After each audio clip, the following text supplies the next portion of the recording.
And here we go. We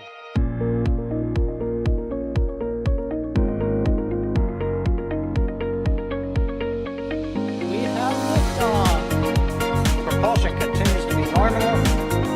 R68 chamber pressure looks good. Following up. Roger, roger, planet.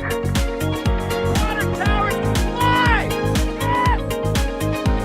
They go down to nominal. Flight downside ST off. Bring in ST off. It's orange! 45! Oh my god! Oh my god! Décollage. What is it? Put that in the big bag, 343 unfolds to go. Indeed. We rise together, back to the moon and beyond. The methane will be igniting in the flare, correct? Yikes. You good? Sure. We don't need any more of these.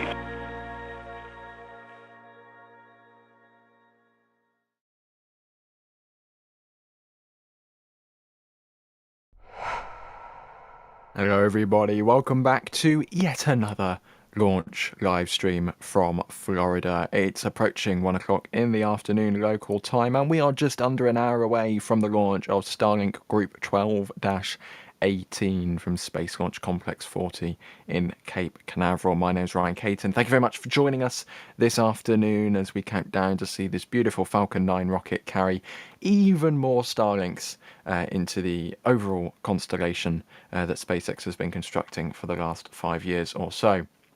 And alongside me, actually closer to the vehicle than I am, Sawyer. Good afternoon. How you doing? Good afternoon. I am doing great. I mean, there's a rocket on the pad, getting ready for a launch. I would say that's a good day. Yeah, and well, the sky's a little bit grey, but fingers crossed the weather holds out too.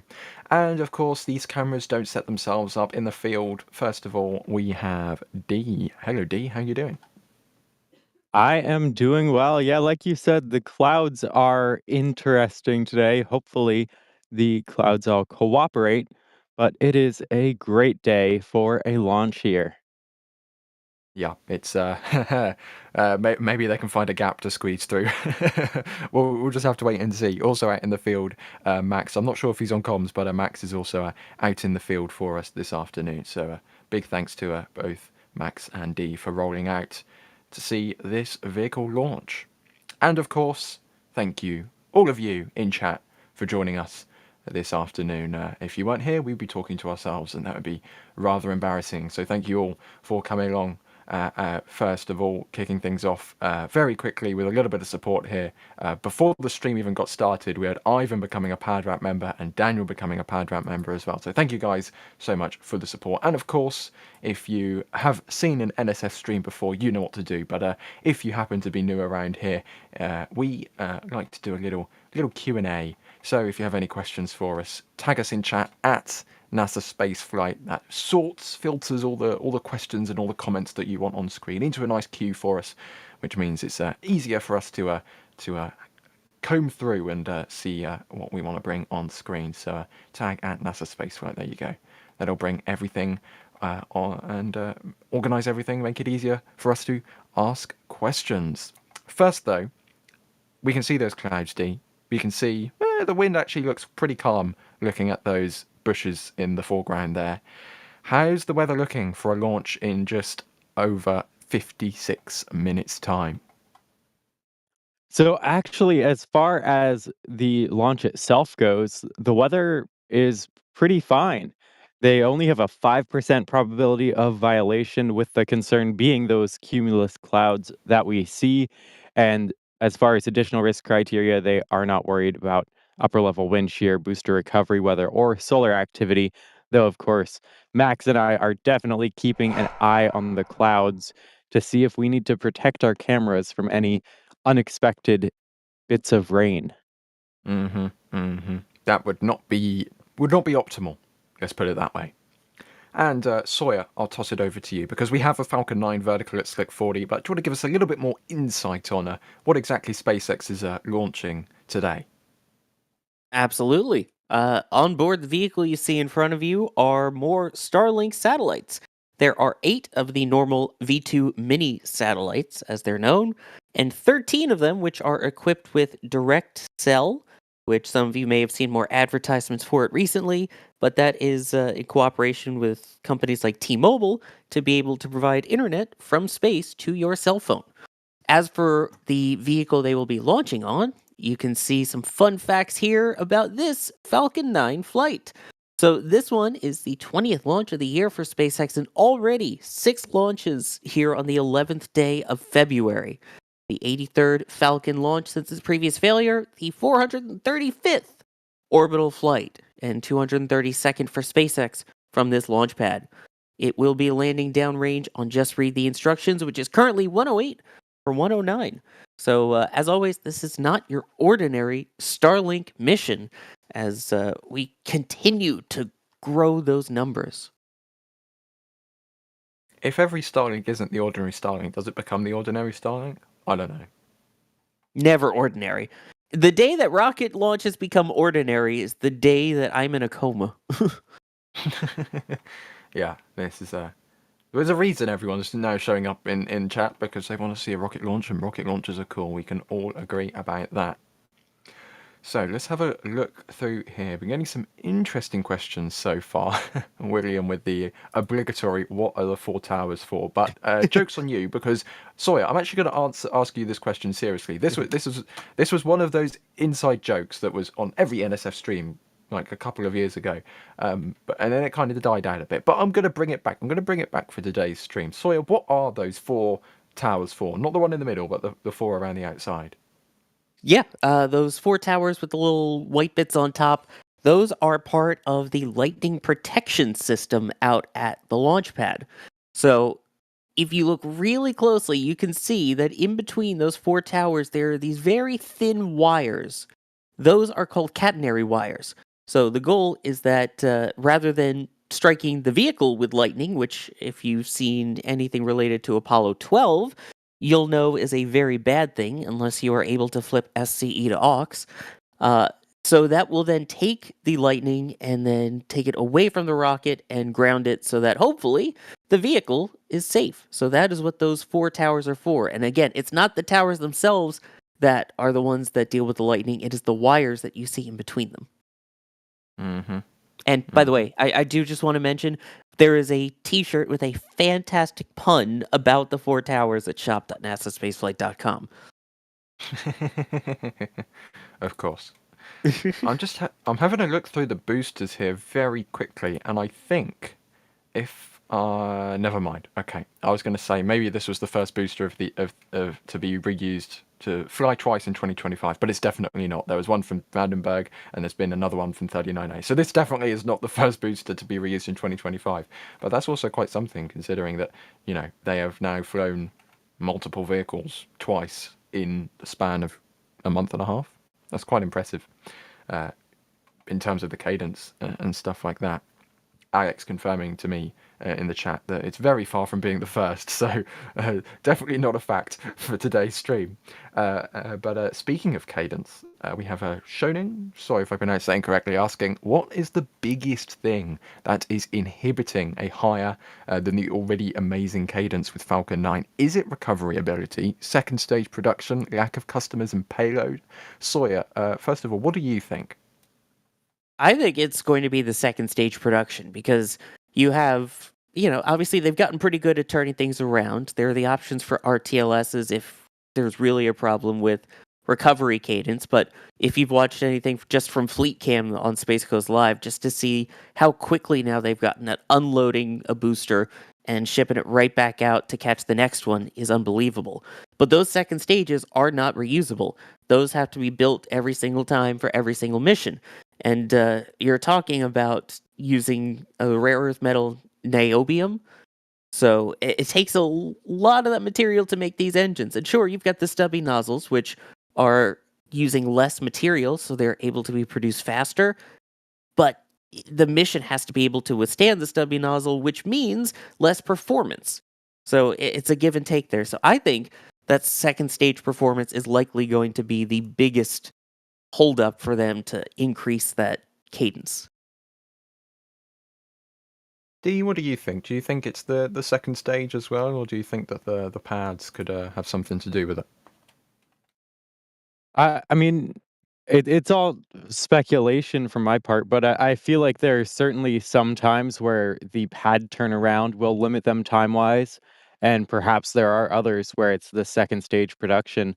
Um, we see how often they're launching Starlinks compared to other customer missions, and so I don't think it would be the, like, customer availability or anything like that. It's my thought would be it's either launch pads or second stages, but, either way, Stubby Nozzle is, helping with that, so it's great to see it. Yeah, although not today. Yeah, not today because they need all the oomph in order to get these 20 odd Starlinks into low Earth orbit. But when they can, they like to chop off some of the nozzle for whatever reason. I think it should also be noted that sometimes the pad turnaround is the speed is reduced on purpose so they can get refurbishment done, right? They can't just keep launching 24/7 365 for years straight because the pads suffer damage. They can have all the water deluge system, all the sound suppression, all the fire suppression systems that they want, right? But at the end of the day, this is a rocket. It's going to damage the pad in some capacity. It's just controlling how much damage it does is that key thing. So pad refurbishment is something else that gets thrown into the mix. It's a very complicated equation to figure out how often you can actually launch your rocket because there's many different factors as was listed in that question. But thank you very much, Shoning, for that question. We have another one here from Magnum asking, how long after payload deployment is the second stage deorbit burn, and how long does it take to re-enter? Now, Sawyer, there's a very interesting thing with the Falcon 9 second stage right now from a previous Starlink mission which didn't do this, but do you just want to run through how SpaceX usually disposes of their second stages after a Starlink mission? Sure, that would be a great video idea now that I think about it. Cough, cough. And, But now you say it. but yeah, so basically, what they do after all of this is they do something called passivating it. So they'll get rid of all of the excess propellants things on it that they need to get rid of, and usually within about 30 minutes, it will do its deorbit burn and then re-enter about a half hour later. So we're talking about an hour total for that process. And for this particular mission, it is scheduled to have its deorbit burn and re-enter right around the tip of South Africa, right around the cape, a different cape down that way. So it's really only a couple orbits that it's still up there, but they'll deorbit, passivate, and kablooey, I guess. Indeed, and if you watched This Week in Spaceflight on Friday, which if you don't watch This Week in Spaceflight every Friday, you totally should. Very good video. Definitely not because I edit it. But if you watch that, you'll know that there is currently an excess Falcon 9 second stage in orbit around Earth. It's uncontrollable because we assume, I don't think SpaceX has actually said anything yet, but it's been detected by the orbital tracking services, right? It's been given an ID. It is an object that is in orbit, and it was supposed to do a deorbit burn so it would re-enter the atmosphere, and for whatever reason that obviously did not take place because it's still in orbit, so that should be re-entering in the next couple of weeks or so. So we'll keep an eye out for that as well. So if you want to stay up to date, then once again, I'll unashamedly plug This Week in Spaceflight every Friday.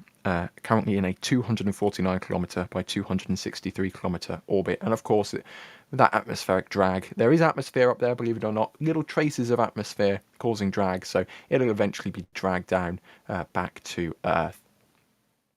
When that will be, we don't know because, as I said, it is uncontrollable right now. Yeah, and unlike this one where we know that it's going to be around, the Cape of Good Hope there, right around South Africa, this one, it's a little more questionable of where exactly on that orbit it will re-enter. Yeah. Let's have a look through here.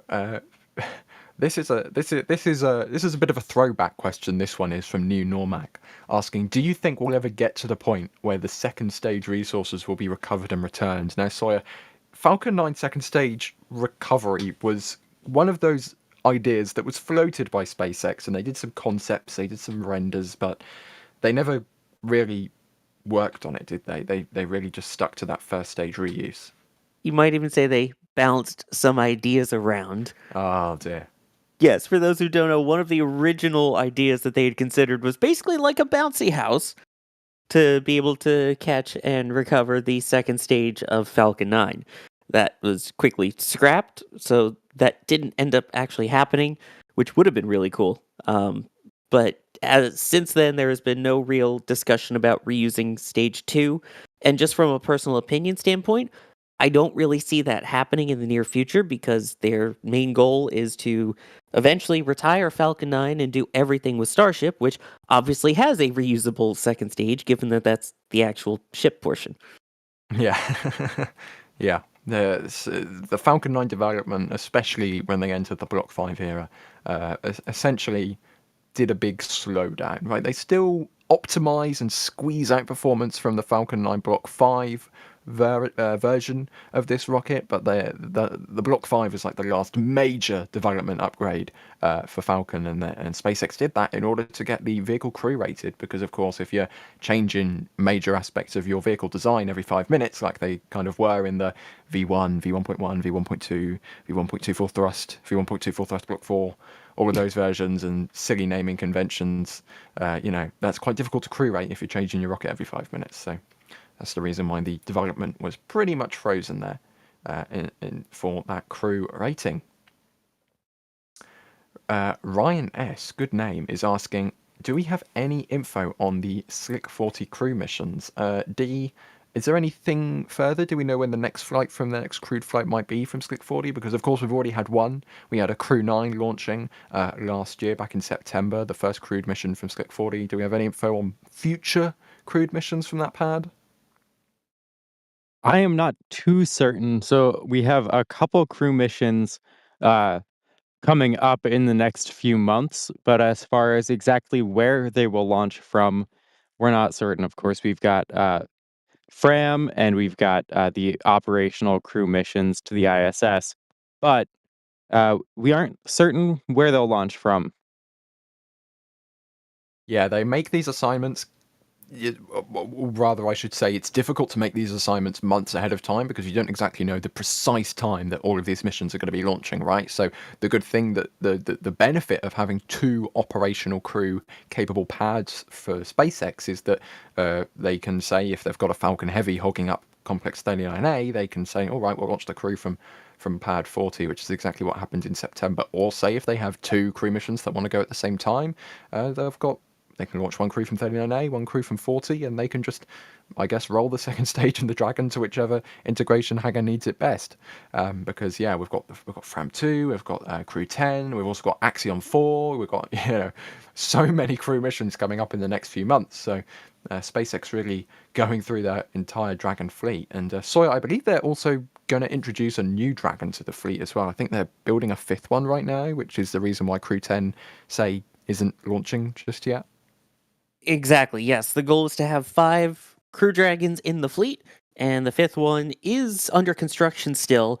As you pointed out, the original goal was to have its first mission be Crew 10 this month of 2025 here, February. They encountered some issues during the production process, so they decided to then push the launch to March to give the capsule more time.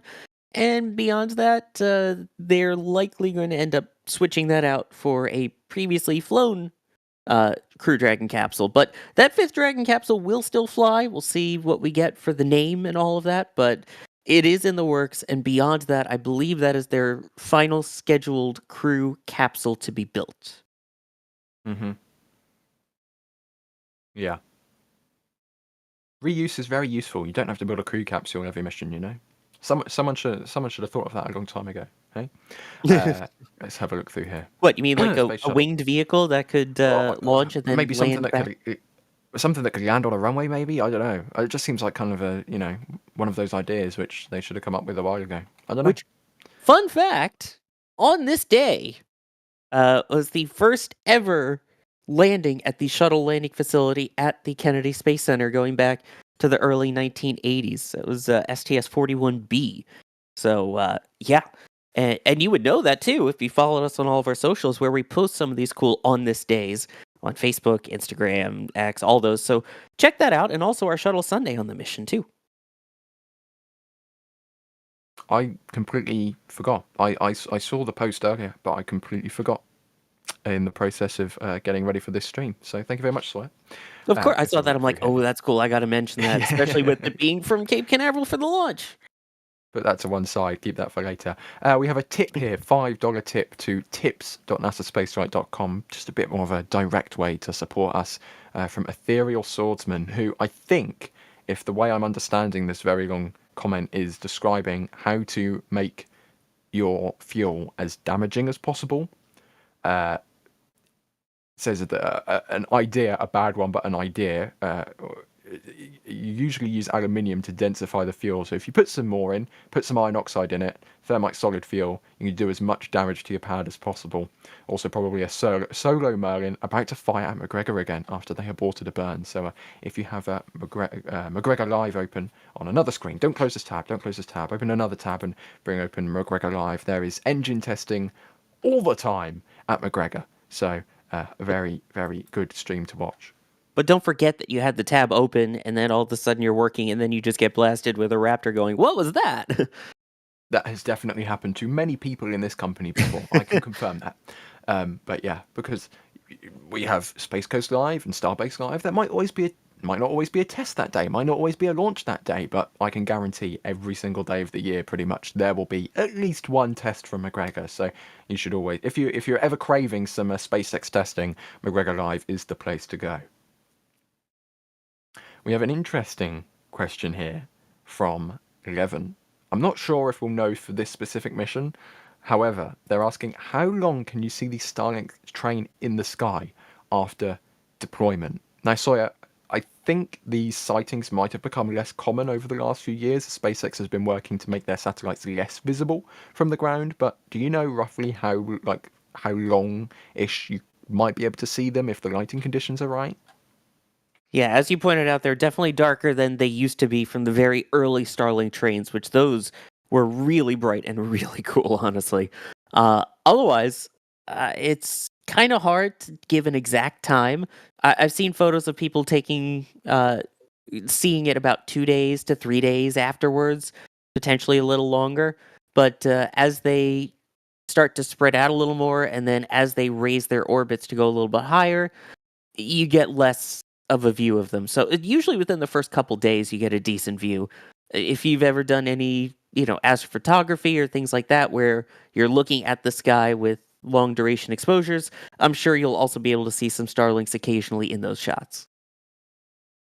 Yeah, I remember back in September that comet was visible and I was taking some photos of it outside my house, and then I was zooming in on the photo after I loaded the SD card on my computer, and I could see these two little streaks in each corner of the photo. I'm like, hang on a minute, did I accidentally take a photo of some Starlink satellites? So I didn't go back and check it, but I think there's a 99% chance if you take a photo of a satellite these days, it's either going to be a Starlink satellite or the ISS. So, and they're definitely not bright enough to be the ISS. So, and there were two of them, so definitely not the ISS. Yeah, but hopefully not.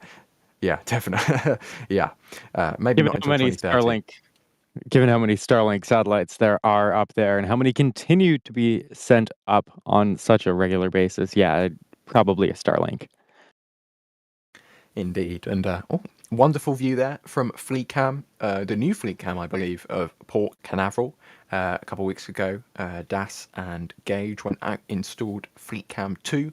Big thanks to Rusty's for letting us do that. The host of the original Fleet Cam, the original 24/7 NSF camera from all the way back in the day, and now Fleet Cam has a sibling. Beautiful. So view what's there really cool of- is there were 3 boosters on that split screen there. There it is. You can see 3 of them. So you've got laying down there on the ground at the port. That is booster 1069. The one that you see standing up at the port is booster 1078. And then the one on the right side of your screen is booster 1077, getting ready for its 18th flight on 12-18. Wonderful. And Sawyer, we are approaching T-minus 35 minutes. which, if I remember correctly, happens to be one of those moments in the countdown where something interesting happens. You do indeed remember correctly, yes. So at this point, hopefully, they will have given the go for propellant load at T minus 38 minutes, which means starting right about now is when they should begin loading propellants onto the vehicle. So starting off on stage 1, they will begin loading simultaneously the RP1, rocket and propellant 1, which is a refined form of kerosene, along with the liquid oxygen, the LOX, into that stage. On stage 2, they will begin loading just the RP1, which is a little closer to ambient temperature, still cold, but closer to ambient temperature than the liquid oxygen. So that load will happen first. Then, once it's complete, we will see the famous T minus 20 minute, 20-second vent as they chill down the line and get ready for that stage 2 LOX load to begin at T minus 16 minutes. So, what we're going to do, of course, now is keep a very close eye on the vehicle and see if we can see any frost as an indicator that propellant load would be underway. The benefit of all of this soot build-up on the first stage is even when we have heat haze, because let's be honest, guys, we're in Florida, it's humid, there's going to be heat haze, it's unavoidable. But even with the heat haze, the frost is really visible against the dark soot. So one benefit there of the reuse of Falcon 9 makes visually confirming fueling much better, because even though we have surpassed that point where the launch director should have verified go for prop load, there's still no communication from SpaceX publicly confirming whether or not this mission is on track for this T0, but we assume that it is going to launch in just over 33 minutes time. An interesting question here from that diabetic kid asking, do we know if the direct-to-cell satellites only talk to cell phones, or do they also contribute to the regular Starlink network? I don't actually know. I'll just throw this one out there because I'm not sure if anyone actually knows. I don't know, but that's a very, very interesting question. That is a good question. I'm sure that Alex will be able to come into the back channel and help. There you go. Yes, they say they do not talk to the regular antennas. It'll just be 2 cell phones. Okay, so does that mean I can be against direct-to-cell satellite launches because my Starlink antenna doesn't get upgraded with more satellites? You know, is that allowed? I don't know. Well, you have a cell phone, so it does connect. Yeah, There, but at least, I right? live in an area with good phone signal, so Also, technically, you don't have a cell phone because you're in the UK. You have a mobile, so I don't know. yeah. So D, technically you're doubly incorrect there. Just just kidding. Yeah. It's good to see the direct-to-cell constellation coming online properly, really, really soon. I believe T-Mobile just opened up their or signing up for the beta program on their website. I think they did an advert in the Super Bowl or something, which is apparently interesting to Americans. I'm not sure. I don't really care. Let's have a look through here. I'm not a fan of tomato, but I do like soup in a bowl. Oh, wrong one.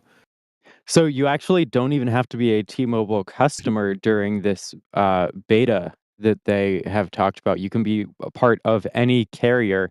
And of course, they're starting off with just like texting. It's not going to immediately be internet to your cell phone, but their goal is to provide some amount of connectivity where there was previously none. And over time, hopefully, that will be able to add in calling, add in internet. And once it reaches, I believe, July, that's when it'll move to T-Mobile customers in the US here. And SpaceX has partnerships with other carriers in other locations. But Yeah, I believe they had a like one NZ maybe in New Zealand, and they had another carrier in Ukraine, and I'm trying to remember off all the stories we've run in this week in space right now off the top of my head, but that's all I can remember for now. But yeah, they are SpaceX and Starlink are making big connections in the telecom market worldwide. Let's have a look through here for some more questions. Again, if you have any questions, feel free to tag us in chat at NASA Space Flight. It filters it all through, makes it easier for us to pick questions out of the queue. So Thank you very much to everybody who's already submitted questions, and of course, thank you to everybody, even if you're just sitting back, relaxing, watching the stream, just tuning in from wherever you are in the world. Say what? Why don't we try make the chat mods not too angry, but it's just where are you from, everybody? Just list it in chat. Where are you watching from today, this afternoon, for this wonderful launch from the Cape? And now, chat goes absolutely wild. Of course, I apologise in advance, chat mods, but there you go, something fun for people to do. I'm seeing some people in the US, Syracuse, New York. Sawyer, isn't that where Syracuse, you went to close enough. college or something? It is, yes. I went to Syracuse University. Graduated from Newhouse. Go Orange. We've got Denmark. We've got York, and someone that isn't Chris from York. Orlando. Maybe you might be able to hear something. I don't know. Clouds are a bit rough. Tennessee, California, Edinburgh, Norway, South Africa. We've got Atlanta in Georgia, England. Not sure where that is. New York. We've got Alberta. We've got the UK. Another South Africa. We've got a lot of people from South Africa today, including our stream producer Chris is, I believe, from South Africa. So there you go. Looks like we've got a lot of people joining us from the Southern Hemisphere this afternoon.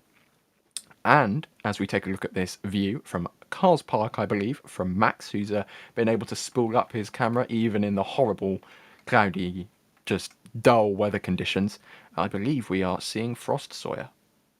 Yes, from what we've seen from this view and from the other view, could definitely see frost starting to form on the vehicle. As you pointed out, it makes it a lot easier having a booster that is quite toasty, shall we say, with all the soot on it. So you can see there, if you look right above the tree line, that is the frost starting to form, propellant load underway, meaning that they are targeting the 1:53 p.m. Eastern Time T0. Indeed, just 28 minutes to go. And I know this is a Falcon 9 launch, but I'm looking through chat. We've got many, many questions about the next Starship launch. So very quickly, D, do we have any news on when Starship Flight 8 might launch from Starbase? I don't think we have too much solid information there. We've seen hints that it perhaps could be relatively soon, but I'm not holding my breath for it to be uh, honestly this month. Yeah, I have to agree with you there. We saw that static fire earlier in the, well, last week technically, of the booster. Maybe they might be doing some testing with the ship today. I don't know. Just keep an eye on Starbase Live. Cheeky bit of cross promotion. But yeah, we haven't seen any kind of update or anything. And don't forget, there's still an open mishap investigation, right? Because Ship 33 didn't exactly make it to the Indian Ocean. Instead, it kind of made it to the Gulf of Mexico in several pieces. So that might also be an investigation SpaceX is still working on for a little while to figure out why on earth the rear end of the ship blew up. Either way, back to today's Falcon 9 launch. We have this beautiful rocket vertical at Complex 40, and unlike the launches last week, we can actually see the rocket before the launch, so that's always a plus, as we can see that frost line building and the fuels being loaded into the first stage there. So at this point, Sawyer, because of their load and go super chilled propellant system, they are now moving the T0 can't move anymore today, right? If they have to not launch, I won't say the word, for whatever reason, this would be like a 24-hour turnaround, right? Typically, yeah. So, in terms of the way that they load the propellant, as mentioned a little earlier, they are super chilled. So, there is cold, and then there is SpaceX cold, as I'll call it. The way that they do that is so that they can get as much fuel into the vehicle as possible. So, if you're talking super cooled, it's more dense, so they can get more into it.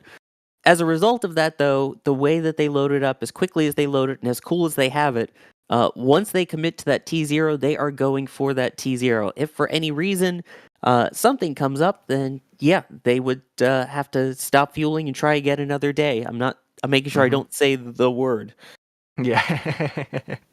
No Me S too, words. me too. Yeah. in the support queue, just coming in very quickly. Mark Diamonds gifted a Red Team membership. Thank you very much for that. Of course, if you ever receive one of those gifted memberships, make sure to thank the person in chat who gifted it to you, because NSF doesn't get to choose who gets a gifted membership, right? It's all randomly allocated by YouTube. I think it's based off watch time or something like that, and I think you might actually have to enable it, maybe. So if you think it might be disabled, then double check that. I'm not 100% sure how it works, but yeah, it means that somebody else, not only do they support NSF, but they also support the community, because someone who might not necessarily have the disposable income to be able to purchase a monthly membership to NSF now has free access. And at Red Team level, I believe they get access to photos, they get access to member streams, they get access to all of that cool stuff. So hopefully everyone in the membership program is very much enjoying all of the extra content they get. Yeah, Jack was at the Boom test flight, and that was a member stream yesterday, I believe. Yeah. Feels longer ago than yesterday, but it was yesterday indeed. Yeah, that's what I was trying to. I was a little hesitant of like, wait, was that just yesterday? It does not feel like yesterday. Y'all are totally right. That feels like 2 days ago at least at this point. Yeah. It's been a long week, and it's only Tuesday afternoon. Oh dear. So we have an interesting question here. I've now realised I'm saying this is an interesting question for every question. That's because you guys ask good questions. Taserface282 is asking, what is the location of Just Read the Instructions? That is the drone ship, the autonomous spaceport drone ship being used for today's mission. Sawyer, I'll toss that one over to you. Sure. So this one is going on a southeasterly trajectory. So it will be flying over the Bahamas and down past them. You can see there in that sort of yellowish area, that is the recovery area. So Just Read the Instructions, as you pointed out, is the drone ship that is located about 600 kilometers downrange. And then that other point that you see there, that is for the fairing recovery. So they will try and recover those two fairing halves after they separate, and Bob will be there to hopefully grab those. But just to be clear, as you can see with this very handy map graphic, the vehicle is not going to be landing within the Bahamas, right? However, that's going to be coming up pretty soon, we think, because next week, SpaceX is finally going to be kind of acting upon their agreement with the Bahamian government, and they're going to be landing, like, within the islands of the Bahamas. Right, the Bahamas is big, don't get us wrong, but they're actually going to be landing within the islands, right? Yeah, so uh, this one, of course, is landing basically east of the Bahamas, but in the next week and moving forward, they're going to be able to do these drone ship landings, still at obviously a safe distance offshore, but like in the waters of the Bahamas. So I believe it's a bit southeast of Nassau there. So it'll be a great thing to open up new launch trajectories from the Eastern Range. Being able to have these controlled landings in other territorial waters is I mean, it's a great agreement to see that will unlock more missions, uh more powerful missions to different orbits than we've really seen here before with reusable rockets like Falcon 9. Yeah, of course. That's not just for anyone joining us. That's not today's mission, but that is coming up next week, and that's going to be very, very exciting indeed. Moving Falcon into a more, or rather making space flight more aeroplane-like, You're allowed to fly your airplanes to different countries, so why not your rockets as well, Why not? And speaking of the future, a bit further in the future, Sawyer, I'll throw this question to you. Anthony is asking for our West Coast friends, do we have any news on when Space Launch Complex 6 at Vandenberg will be ready for Falcon 9 launches? Ew, West Coast, worst coast, sorry. No, I don't think we have any recently updated paperwork showing when that is expected. But yeah, for those who don't know, Slick 6, Space Launch Complex 6, out at Vandenberg Space Force Base on the West Coast, is in SpaceX's possession, the former home of Delta IV Heavy out there. So hopefully we'll get that conversion soon. Indeed. Very, very, very infamous for those beautiful pictures of Space Shuttle Enterprise being vertical when that was going to be a space shuttle pad. Very, very picturesque location. One of those very pretty launch sites around the world, along with Tanegashima, Japan. We've got Mahia, where Electron launches in New Zealand. These launch pads tend to be in very pretty places, unless, I don't know. Can I say Florida isn't pretty? I mean, it's kind of flat, it's swampy, there's mosquitoes everywhere, it's kind of grim sometimes. Am I allowed to say that? Yeah, I guess you can say that, and I'll say West Coast, Best Coast. You could also Oh, say okay. that it's a little venty and frosty, which is always beautiful as we hit the T-minus 20-minute vent. Sawyer, would you like to explain why on earth SpaceX decides to let go of their propellant? You know, they spend all this money on all of this propellant and commodities that they use, and then they just vent it into the atmosphere. Why on earth would they do that? This isn't even so much commodities as more as they use this to chill down the lines ahead of propellant load. So at this point, that would mean that RP1 load, rocket propellant 1, on stage 2 is complete. So at this point, they are now taking the line and chilling it down. So before they run the super, super cooled liquid oxygen through it, it's usually a bad thing if you take something very warm and then instantly put cold stuff in it. Usually that leads to cracks and bad things. So they condition the line, get it ready for those super cooled propellants, which will take about 4 minutes. And then once that's done at T-minus 16 minutes, that vent should go away, which means that instead of something like nitrogen going out, you get liquid oxygen going in. And as we take a look here, this is you can see from Max's view there on the left, that vent really, really extending. The atmospheric conditions are really making for a very puffy vent. Big, soft, cloudy vent this afternoon at Space Launch Complex 40 at the Cape Canaveral Space Force Station in Florida. That is Falcon 9 B1077, vertical on that pad. This is going to be its 18th mission. One of the 18 missions isn't even fleet leading anymore. This is like, I don't know, probably somewhere in the middle of what Falcon 9 can do these days, because SpaceX is getting so many reflights out of these boosters. Really very, very impressive for the fleet. It's going to be launching, as you can see there in the top left, just over 18 minutes time, and then eventually, once it's sent the second stage on its way, it'll be touching down on just read the instructions. On board that second stage, 21 payloads, 13 of which are direct to cell for the direct to cell phone constellation SpaceX has been building, and of course 8 normal V2 mini satellites as well, the latest generation of satellites that are compatible with launching on Falcon 9.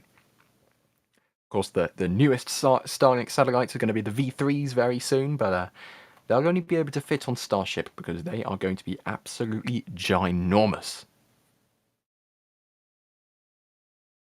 Let's have a look through here. So as that vent continues on, Sawyer, that should be shutting off very shortly, and then shortly, or once this vent shuts off, that'll then be an indication that something else has happened, I believe. Yep. As mentioned there, that will mean that propellant load of the liquid oxygen type will begin on stage 2. So you can see some of that gaseous oxygen there. The liquid oxygen load will begin. Meanwhile, the RP1 and LOX load on stage 1 continues. We have a comment here in chat saying, can we call venting returning the elements to the universe? I don't know. I mean, technically that's what's happening. SpaceX has just, collected them up and then is venting them back out into the atmosphere. Either way. I wouldn't breathe directly from it, though. I wouldn't go out there and just go into the cloud there and just breathe in deeply. That would be bad and cold. NSF officially does not recommend that or anything similar. Like, don't drink liquid oxygen. Not a good idea. I think that's some very solid advice. Don't lick the frosty rocket. It's so tempting, though. It might be a bit sooty. I don't know. I don't know actually whether it would... This is getting really into the weeds here, but I don't know whether the soot, when it gets frosty, whether it becomes like a gunk, like kind of all rubbery, because it's all wet and frosty and got all the moisture from the atmosphere in it. Yeah, thanks. Now I definitely don't want to lick it. I don't know. That's actually... I don't know whether it would like go solid or remain kind of dusty, or is it just baked into the fuselage of the booster? Like, I don't actually know. Yeah, that'd be very interesting to find out. Although, we probably never will, because anyone who is touching a frosty Falcon 9 booster definitely should not be there 15 minutes before the launch. And speaking of the soot, do we know if the soot has any kind of impact on the Falcon 9's performance? Because, we can see the soot is added onto the booster, so it has to have some sort of mass, but is it... I would assume it's kind of negligible, I would think. Yeah, I would assume so as well. I mean, they don't put in the effort to clean the boosters. Occasionally, we'll see where they'll clean off very select areas around welds or specific areas they want a closer look at. They might wipe away the soot there to do any potential inspections, but for the most part, especially now, they just let it build up, and especially with all these reusable missions, that minor impact of weight on the first stage wouldn't have a real impact on the second stage. Of course, if you add weight to the second stage, that has a much more direct impact on the amount of mass you can take to orbit, whereas adding a little bit of weight on the first stage doesn't impact it nearly as much. And we have two very nice views here. Of course, the weather kind of getting in the way a little bit of making them very pretty because of clouds and wind and such, but there's nothing we can do about the weather. We're not in control of that. But on the right, we have a D's feed from the press site next to the VAB, and on the left, we have Max's feed from Cars Park. And speaking of these different locations, Sawyer, where is the best place, should we say, to watch a launch from Space Launch Complex 40 if you are in the area? Ooh, that is a really good question, and a lot of it is subjective. But yes, Cars Park, which is the view that you see on the left, is a fantastic option. They do have the ability for viewing. It does cost a little bit, but it's not too expensive. So that's a nice spot. Pretty much anywhere along US 1 in Titusville, you will be able to see the rocket as well, which is nice. And then for the southeasterly ones, it's not a bad idea to go along the port area, potentially down by Rusty's, which is where our camera is, or down at Jetty Park. You will not be able to see the rocket, though, until it takes off from that point, but it will be heading pretty much right towards you for a southerly trajectory. If you want to know all of the best locations, we do have a video on this subject of where to view a rocket launch in Florida.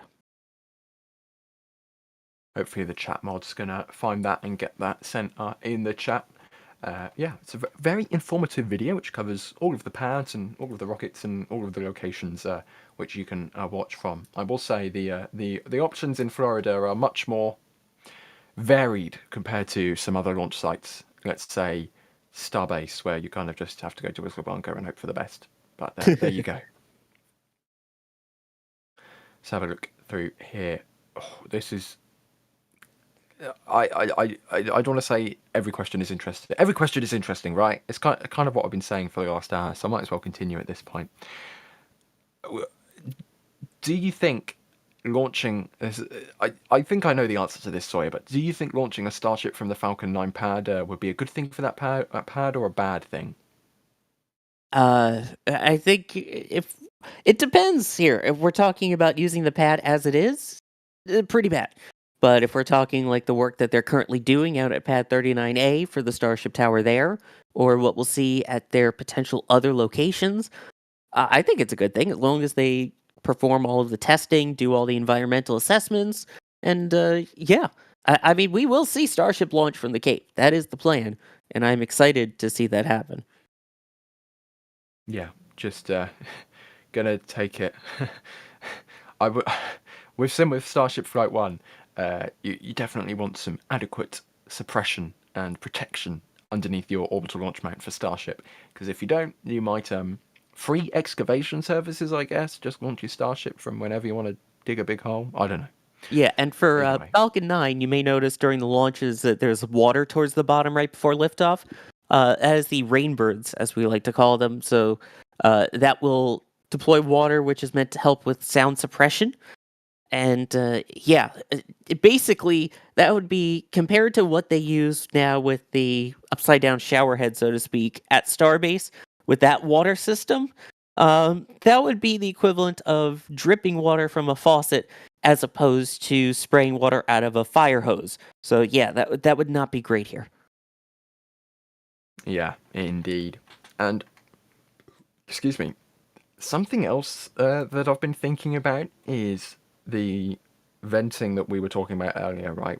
We had that T minus 20-minute event at, guess what, T minus 20 minutes. But can they work on recapturing some of that soil, do you think? I mean, why do they just vent it into the atmosphere? Why don't they bring it back and use it again? That is something they're obviously doing a lot more with something like Starbase. We've seen they have the recondensers, a way to reclaim anything that isn't used. At this point, though, with the amount of commodities we're talking about here, when you're loading something this quickly and with a lot less propellant, it's not as big of a deal to let some of it vent out and not fully reclaim it. So it's a lot easier with something like a carbon-based propellant of RP1 and oxygen especially, given the whole oxygen in the atmosphere thing. So it's just cheaper at that point to vent than try and recover it. When you're talking such large quantities, like with Starship, it kind of pays off in the long run, and especially with the methane. Yeah, I think it's something crazy like one single Starship load is a significant percentage of that day's entire liquid oxygen production of the US, right? Like if they can't launch Starship so many times in the US with their current liquid oxygen production supplies because they'll run out of liquid oxygen. And of course, there are other institutions such as hospitals and things like that where liquid oxygen is, you can't be taking liquid oxygen away from those critical places like that. So something to keep in mind as these facilities develop liquid oxygen, very, very widely used in the aerospace industry in the US because it's it's an oxidizer that everyone uses because it's very easily available. I will just say I've been keeping an eye on chat, and ever since we talked about the Bahamas landing, there's been a lot of people mentioning a certain person from NSF in a certain ocean-going kayak, trying to film the landings there. I will say we will not be sending anyone out in a kayak. It's a little bit of a trip from Starbase all the way out to the Bahamas for Jack there. But fingers crossed, we will have some very, very pretty views of the launch on. It's just gone out of my mind. 17th. Let me quickly. Thank you very much. On the 17th. I think Jack should kayak out there. I mean, I think it might be quite painful on the muscles to go all the way there on a kayak. It's the map is kind of deceiving. The Bahamas are quite big. If he starts paddling today, there's a chance. Okay, maybe we need to let him know to get on his way. Either way. But yeah, this booster, for a reminder for people, this booster is not the one landing in the Bahamas area. This is landing on, just read the instructions, southeast of the launch site, which is a little bit past the Bahamas for this booster. So from our understanding, it will not be B1077, which you see on your screen. And just fun fact, the first ever mission that I was accredited for through NSF, I was accredited through others before that, was this booster's first flight, Crew 5. Oh, nice little way of circling all the way back. Yeah. Look at that. Very nice indeed. I'm now frantically scrolling back through this booster to see if I've done anything.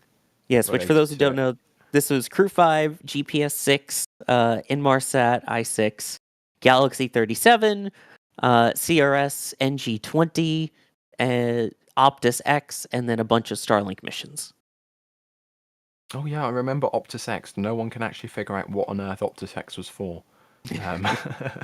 Like an unannounced geostationary satellite. Maybe it's made by the Australian company Optus. Again, one of those missions where we kind of have to just figure out what on earth is on board because the companies involved don't really want to say anything. But either way, that's not the case today.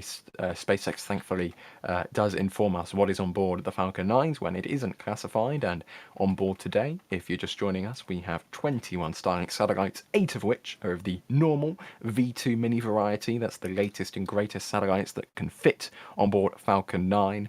And alongside it, the remaining 13 are direct-to-cell satellites. Those, if you watch the Super Bowl commercial on the weekend, those are the type of satellites that are directly communicating with your mobile phone in your pocket. They are essentially a cell phone tower in space, which is pretty freaking cool. Because if you're in the wilderness, it means you can, text your family and friends, let them know that you're okay and you haven't got lost or anything, or something. Hopefully not, but even worse. So very good technology in order to keep humans connected around the world. And Sawyer, this Falcon 9, very frosty at this point. Exactly. Yeah, we are getting into the thick part of the count here, so we should start seeing propellants wrapping up loading in the vehicle within the next few minutes, and that will start with finishing up loading the booster there, and then once the second stage finishes loading its liquid oxygen, you will see another vent similar to the T-minus 20-minute vent. So all of that happening very shortly, but the next event will be the retraction of the strongback, which is a metallic structure up against the vehicle that helps provide propellants, it helps provide data, it helps provide air and conditioning to the payloads, along with many other things.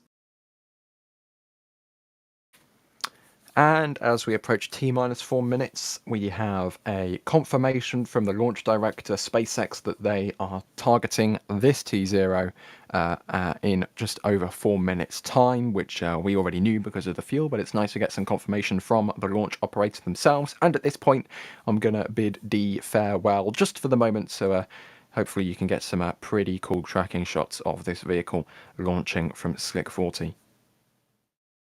Sounds good. I will see you all on the other side of this launch.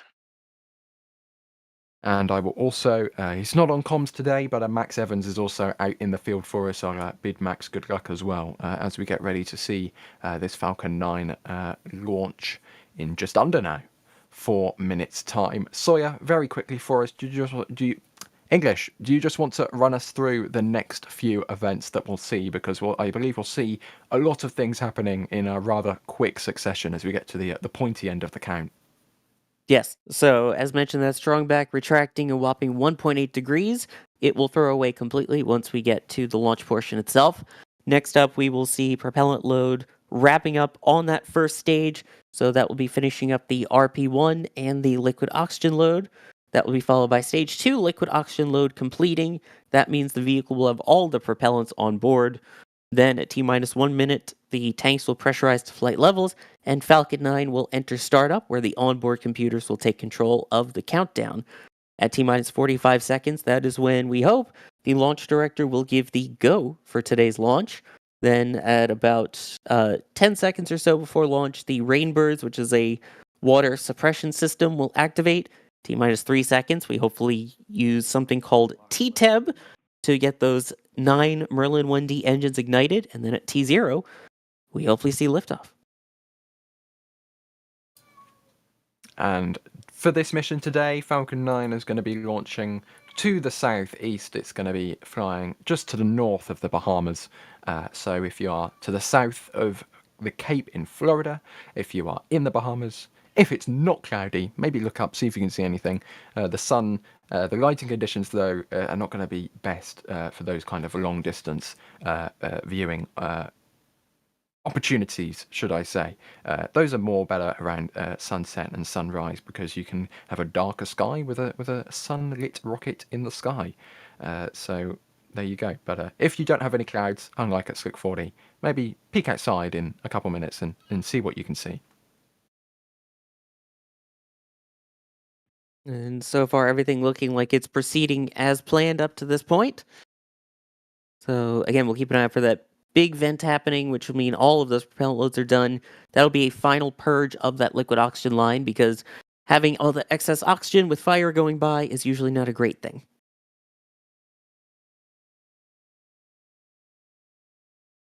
Approaching 1 minute to go. And there you go. We've got some of the mission control audio coming through. So next up will be that T-minus 1 minute Falcon 9 entering startup and tanks pressurizing to flight levels. There we go, under a minute to go now.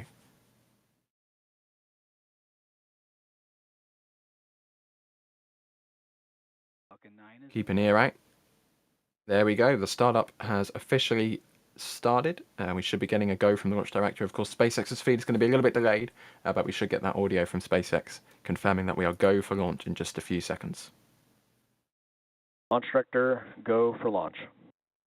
There we go. That's what we want to hear. It's the SpaceX is go for launch, and so are we. 20 seconds to go. T-minus 30 seconds. Again, their audio callouts will be on a slight delay from ours. 10 seconds to go. Keep an eye for that big plume rising as the engines interact with the suppression system. You should see ignition. There we go. And Falcon 9 is off and away from Space Launch Complex 40. Beautiful ascent there from the pad. Now let's listen in for the rumble of those 9 Merlin engines.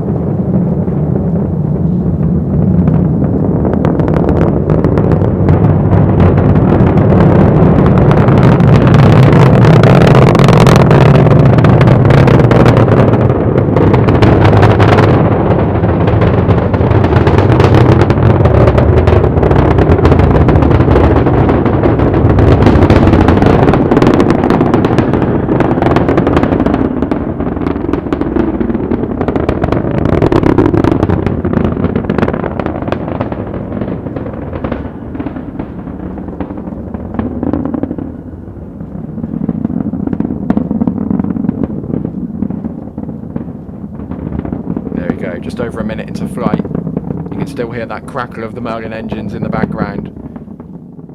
You seem to have lost the vehicle here, but we could hear that beautiful VAB squeal from the vehicle there on board with SpaceX.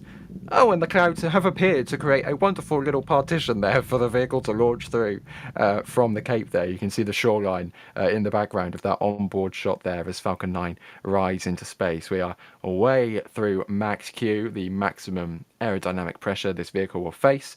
And I believe this is auto track, which is still, oh, the clouds are getting in the way again, but it's still managed to just keep track of the vehicle. And the clouds have gotten in the way once again. But for a brief moment there, we could see it still from the ground. Clouds are forming a little bit of a annoying block for our views here. I'm not 100% sure if it's just a line in the clouds. Maybe that is just a line in the clouds. I wasn't sure if that was a shadow, but yeah, that's just a line in the clouds there. Vehicle will continue burning these engines for a few more seconds. Main engine cutoff is going to be coming up at T plus 2 minutes and 24 seconds, at which point those 9 engines, 9 Merlins on the first stage should shut down. We'll then have the separation of the 2 stages shortly after the Merlin vacuum engine on the upper stage. That second stage will then ignite and go on its way to its initial parking orbit. Here's main engine cutoff. Should see stage separation, here we go. And then the ignition of that stage 2 engine. And then the big full-size proper nozzle will begin glowing orange as it starts to manage the heat, the immense heat that the exhaust creates. Grid fins extending on the first stage, that'll begin to pitch over, so its rear end is going atmosphere first. And next up, we'll then be seeing the fairing deploy very shortly from that upper stage onboard camera. And so far, everything looks Fairing good. Let's see if separation those fairing halves separate.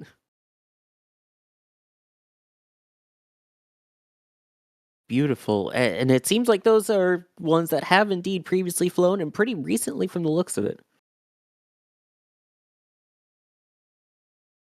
See them falling away in the background there of that second stage engine onboard camera. The Falcon 9 first stage, as you can see, the telemetry in the bottom left, it will be raising, still climbing up to its apogee, the highest point of its mission, because of course it has all that momentum going upwards, so it will start falling back down shortly, as you can see, but it's still rising. It's now through 111 kilometers in altitude, 112 now. So the engines aren't on, it's just coasting up to its highest point of the flight, and then when the speed begins to increase once again, that will then mean it will begin falling back down to Earth before its entry burn, where it will fight fire with fire and use its Merlin engines to shield itself from a significant portion of the heat and the immense pressures that are formed during that phase of flight. Of course, we see on Super Heavy, that doesn't conduct an entry burn, and the Raptors and the engine shielding glow bright orange on that vehicle. Falcon 9, it does do an entry burn, so those forces aren't as severe. And that first stage has now passed apogee, the highest point in its trajectory. You could tell as the speed goes back up and the altitude goes down on that left side of your screen there. So it is on its way back to land on Just Read the Instructions.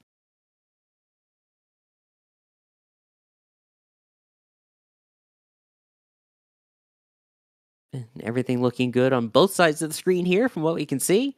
Definitely see the soot inside there for this booster's 18th flight. Definitely well used at this point. If they were going to put it on eBay, that's definitely what they would rank this booster as. But works good as new, but well used. Yeah, it's just got to work. That's the most important part. It's all right if it's got a little soot on it. It shows wear and tear. It shows love.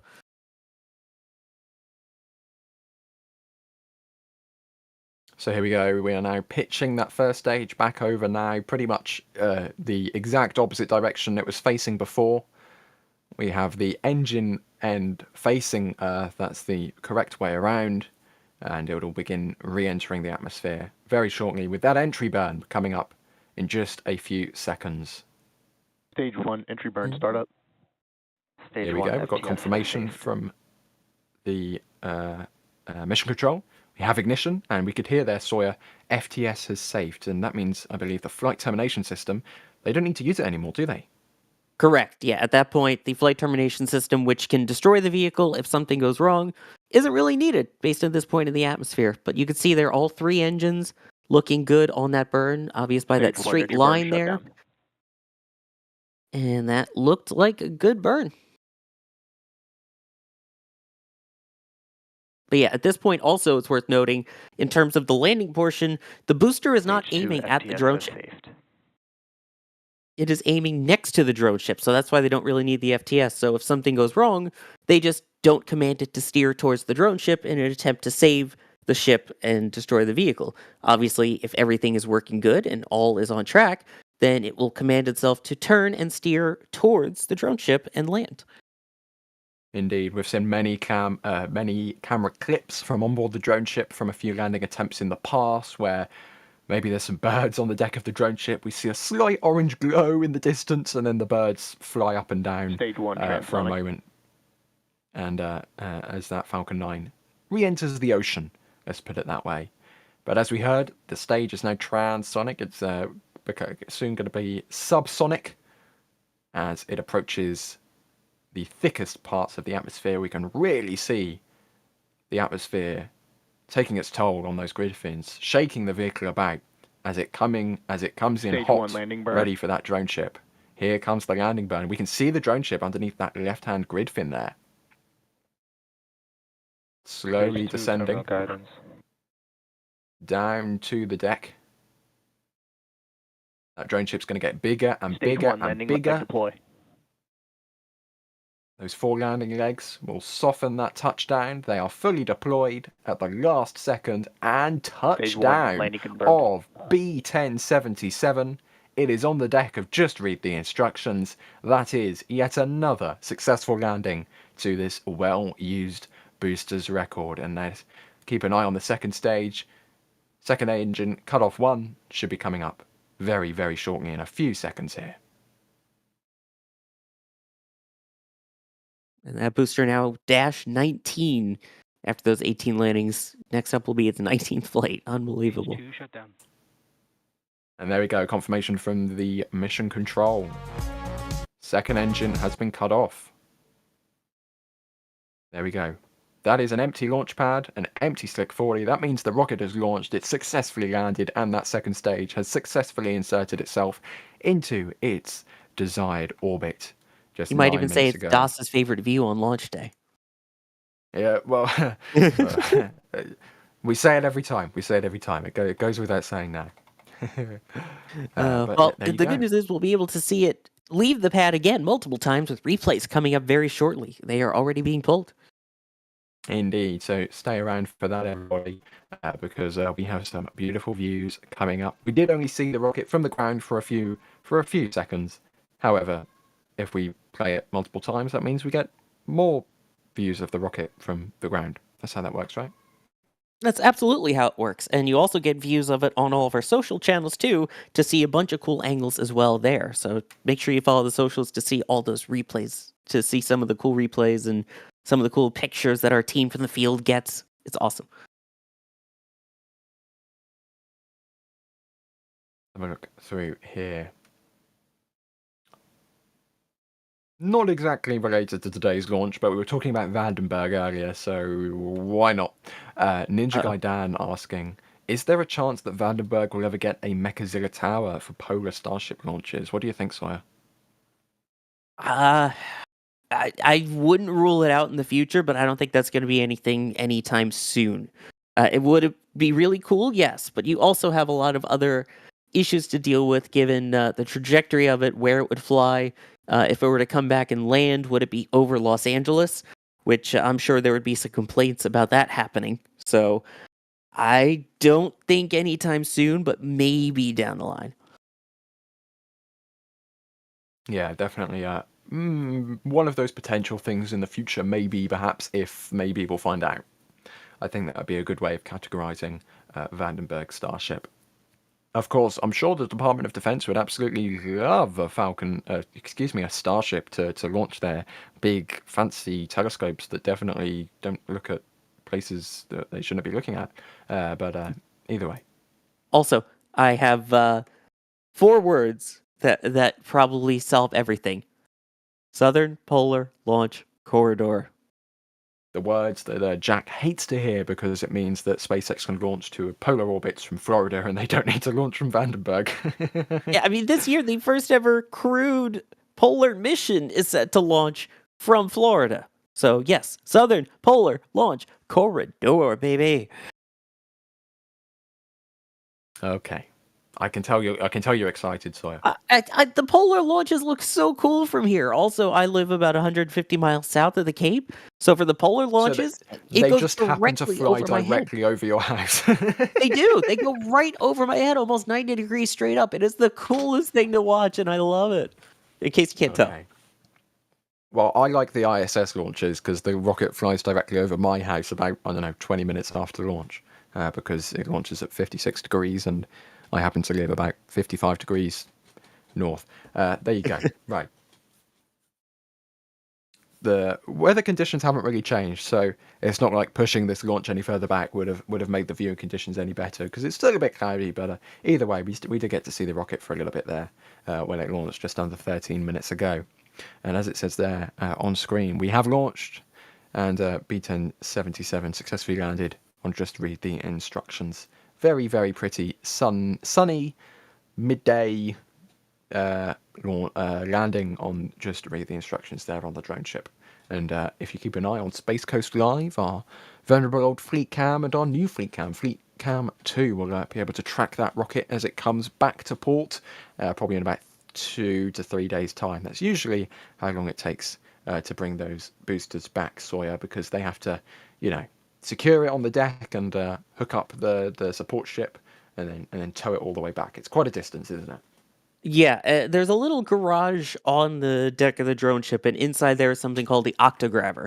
So that will roll its way out and then help secure the vehicle to the drone ship so it doesn't, shall we say, tip over on transit, which totally hasn't happened before. It has.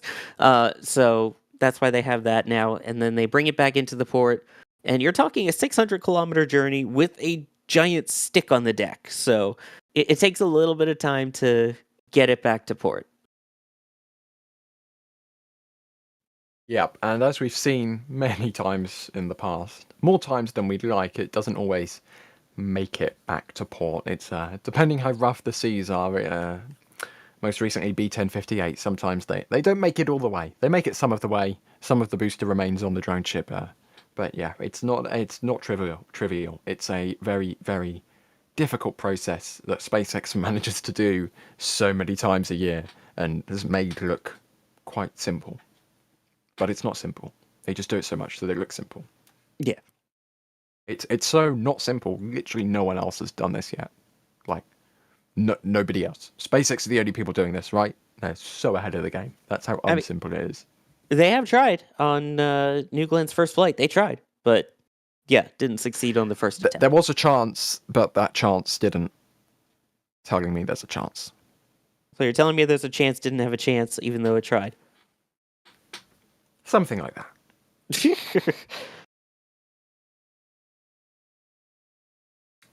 Oh, we have an interesting question here from John asking, do you think Starship could do what Falcon does and land somewhere downrange, maybe? I mean, point to point, are we talking about here? Which I know would be awesome. Chris Bergen's favorite topic until he started researching it. But yeah, I think it's something that might happen down the line. But for the time being, I think you are basically planning Cape Canaveral for everything and then having Starbase as well. Indeed. Again, And I know that you were also talking specifically about the booster portion, but same thing. At that point, with as big as that vehicle is and as much propellant as it has, maybe down the line they'll have towers in other locations as a sort of downrange landing, like a drone ship, but a fixed catch tower. But I don't see that making sense anytime soon, especially with the payload capacity they're expecting for it. Yeah, I have to agree with you there. Again, whilst we're sorting these replays out in the background, any questions, tag us in chat at NASA Spaceflight. We have, speaking of where to view things from, D, I believe we have you back, so I'll throw this one to you. Hop Hayes is asking, is Jetty Park still a good place to watch return to launch site landings? I would say definitely. You'll want to be out at the end of the pier, but you can watch them come down. That's about as close as you can really be to an RTLS, and especially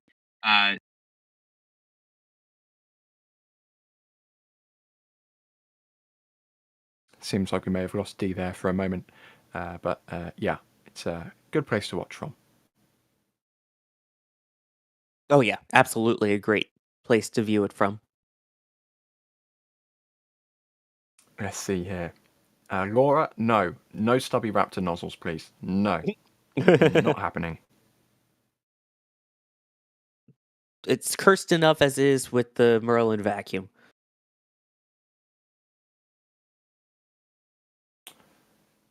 Have a look through here.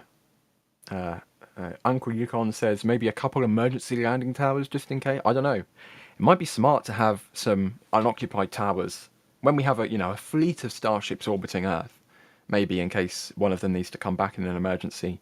That could be something interesting to do. Just have a few towers in a line, kind of like Missile Row back in the day, just ready to accept a starship returning from space. Yeah, if only there was a vehicle that had that capability previously, where it could land at designated transatlantic abort sites potentially, shuttle. But yeah, I mean, like it had specific runways in Zaragoza, Spain, and all these other places where it was designed to be able to land if something went wrong. It would be kind of cool to have catch towers. The only difference being is that shuttle could use it because those were basically just very, very, very long runways. Indeed. And you can see also there, by the way, the strongback going upright again. So very quickly after launch. The recovery of the pad is something that SpaceX takes very seriously, as we were talking about earlier in the stream. We were talking about pad turnaround and cadence. It's unbelievable how quick they're able to do it. And then that will be lowered down, rolled back into the horizontal integration facility, the HIF, loaded up with another rocket, and put out in probably a couple days. And we have some replays, so let's take a look. Looking at from the Cape cams, I think Gage was in control of this one. It arcs into the sky. For a moment there, got it launching from Fleet Cam.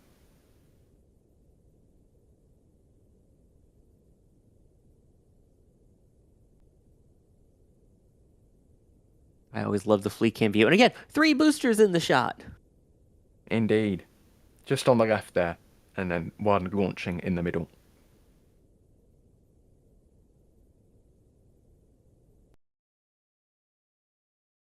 And a view from our robots at the hut at the press site. I believe in the bottom left you might just be able to see D and the rest of the media set up to cover this launch.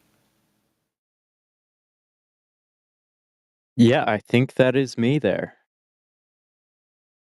Oh my gosh, D, you're on camera. I know them. I know them. Can I get an autograph? Slightly more zoomed in view. You can see I believe that's the NASA press center with the big meatball there on the right.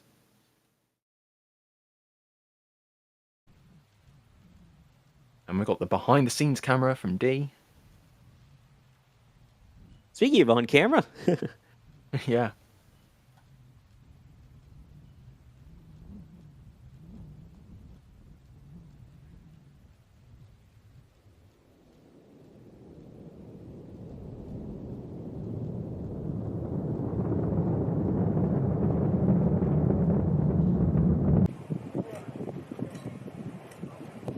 We've got Max's view of liftoff as well. We'll see. I think we get sound with this one, hopefully.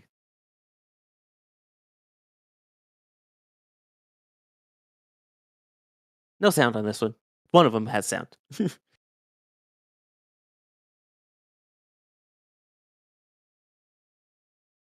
Very pretty as it arcs through the clouds there.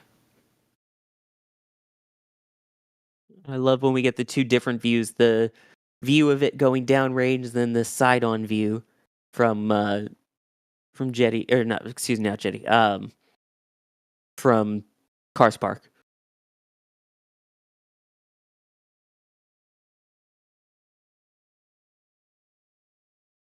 Looks like it got lost in the clouds there for a moment. But there you go. Beautiful launches of Starlink Group 1218. Which 18 is my lucky number, so I'm glad it went on the first try to keep the luck going. And during those replays, we got a bit of support from Mark Spears, who became a PadRap member. Thank you very much for that support, Mark. Greatly appreciated. And of course, everyone who has supported on today's stream, everyone who, even if you've just tuned in, it's greatly appreciated because, well, if you weren't here, we wouldn't have anyone to talk to. Yeah, my psychiatrist would say that that's okay as long as there are people listening. When I talk to myself, that's a whole nother story. And of course, Sawyer, thank you very much for joining me on today's stream. Thanks for having me on. It's always a pleasure to see launches like this and to see the landing too. Still love it. Still never gets old. In the field, D, thank you very much, as always, for rolling out, setting up all your thousands of cameras, it feels like. Of course, always happy to be here and provide some views, even if we don't have a view of the rocket for all too long. A big thanks as well to Max Evans, who was also out in the field operating that camera live from Cars Park. And in the background, pushing buttons, we've had Chris pushing all the buttons and Carson and Jay helping out in the background as well. My name's been Ryan Caton. Thank you very much for joining us on today's Starlink launch, and we will see you next time. Bye-bye.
And here we go. We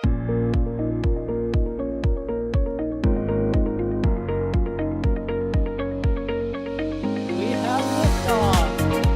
Propulsion continues to be nominal. R68 chamber pressure looks good. Following up. Roger, Atlantic. Water towers fly! Yes! Payload down to nominal. Flighting down to ST off. Bring in ST off. It's orange! Oh my god! Oh my god! Decollage. What is it?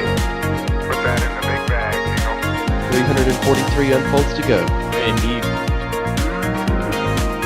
We rise together back to the moon and beyond. This methane will be igniting in the flare, correct? Yikes. Keep red. Sure. We don't need any more of these.